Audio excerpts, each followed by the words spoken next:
Hello, brain boosters.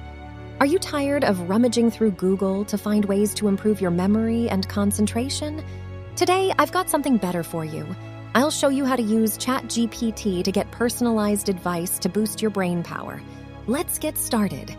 First up, go to chat.openai.com, our gateway to ChatGPT.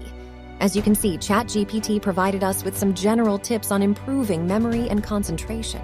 But suppose we want more specific strategies. Let's try a more detailed prompt.